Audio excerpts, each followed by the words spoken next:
Job chapter 16. Then Job answered, I have heard many such things. Sorry comforters are you all. Is there no limit to windy words? Or what plagues you that you answer?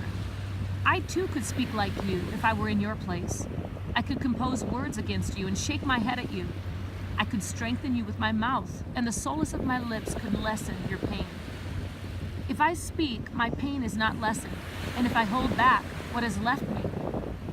But now he has exhausted me. You have laid waste all my company, and you have shriveled me up.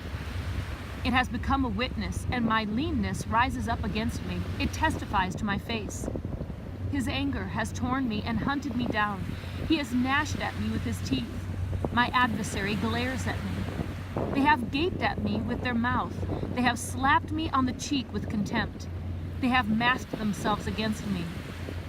God hands me over to ruffians and tosses me into the hands of the wicked. I was at ease, but he shattered me, and he has grasped me by the neck and shaken me to pieces. He has also set me up as his target. His arrows surround me. Without mercy, he splits my kidneys open. He pours out my gall on the ground. He breaks through me with breach after breach. He runs at me like a warrior. I have sewed sackcloth over my skin and thrust my horn in the dust. My face is flushed from weeping, and deep darkness is on my eyelids. Although there is no violence in my hands, and my prayer is pure. O earth, do not cover my blood, and let there be no resting place for my cry. Even now, behold, my witness is in heaven, and my advocate is on high. My friends are my scoffers. My eye weeps to God. Oh, that man might plead with God as a man with his neighbor. For when a few years are past, I shall go the way of no return. Job chapter 17. My spirit is broken, my days are extinguished, the grave is ready for me. Surely mockers are with me, and my eye gazes on their provocation. Lay down now, a pledge for me with thyself. Who is there that will be my guarantor? For you have kept their heart from understanding, therefore you will not exalt them. He who informs against friends for a share of the spoil, the eyes of his children also shall languish. But he has made me a byword of the people, and I am one at whom men spit. My eye also has grown dim because of grief, and all my members are as a shadow. The upright shall be appalled at this, and the innocent shall stir up himself against the godless.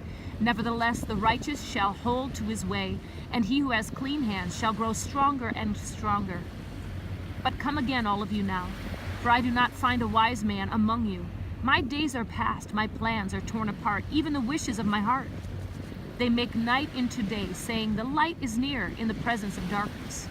If I look for Sheol as my home, if I make my bed in the darkness, if I call to the pit, you are my father, to the worm, my mother and my sister.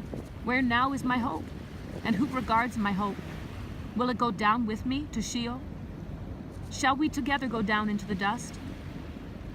Job chapter 18. Then Bildad, the Shuhite, responded, How long will you hunt for words? Show understanding, and then we can talk. Why are we regarded as beasts, as stupid in your eyes? O you who tear yourself in your anger, for your sake is the earth to be abandoned, or the rock to be moved from its place? Indeed, the light of the wicked goes out, and the flame of his fire gives no light. The light in his tent is darkened, and his lamp goes out above him. His vigorous stride is shortened, and his own scheme brings him down. For he is thrown into the net by his own feet, and he steps on the webbing. A snare seizes him by the heel, and a trap snaps shut on him. A noose for him is hidden in the ground, and a trap for him on the path. All around terrors frighten him and harry him at every step.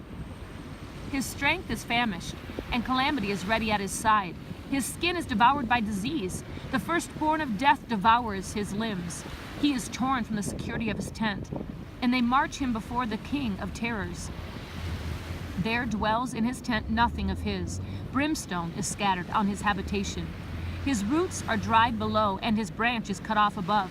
Memory of him perishes from the earth, and he has no name abroad. He is driven from light into darkness, and chased from the inhabited world. He has no offspring or posterity among his people. nor any survivor where he sojourned. Those in the west are appalled at his fate, and those in the east are seized with horror. Surely such are the dwellings of the wicked, and this is the place of him who does not know God.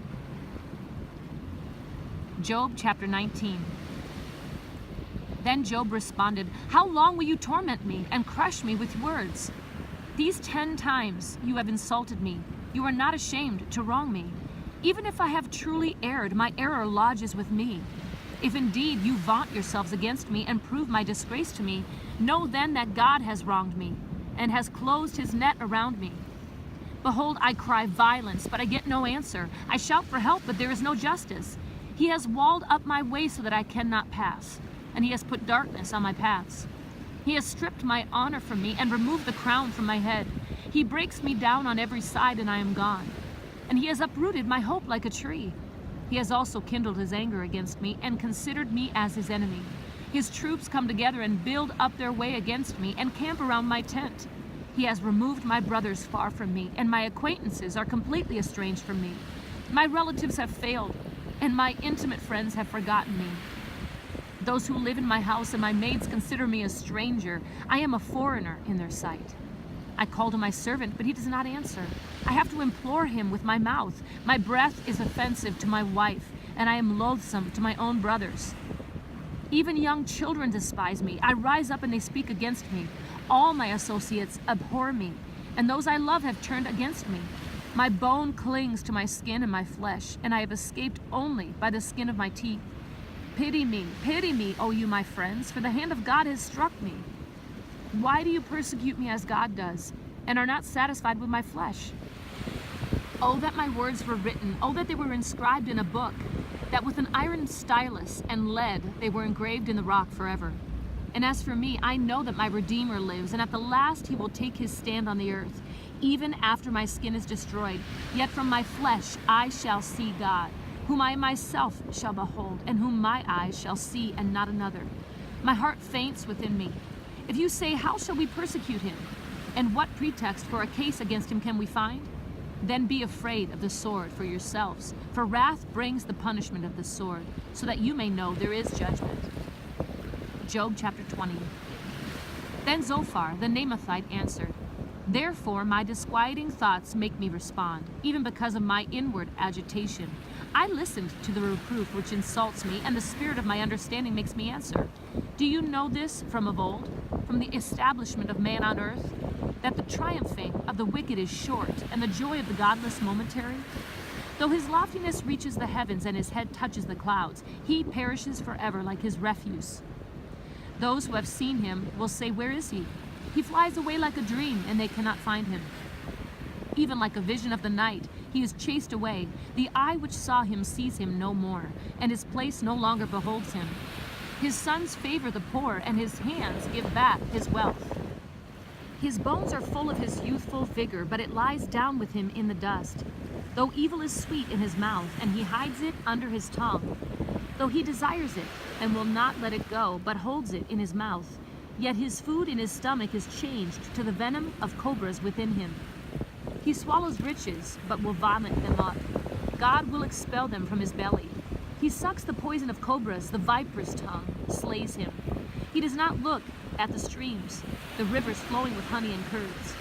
He returns what he has attained and cannot swallow it. As to the riches of his trading, he cannot even enjoy them, for he has oppressed and forsaken the poor. He has seized a house in which he has not built.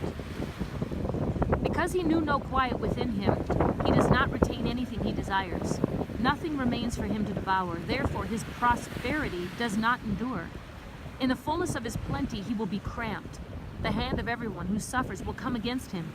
When he fills his belly, God will send his fierce anger on him and will rain it on him while he is eating. He may flee from the iron weapon, but the bronze bow will pierce him. It is drawn forth and comes out of his back. Even the glittering point from his gall. Terrors come upon him. Complete darkness is held in reserve for his treasures. And unfanned fire will devour him. It will consume the survivor in his tent. The heavens will reveal his iniquity, and the earth will rise up against him. The increase of his house will depart, his possessions will flow away in the day of his anger.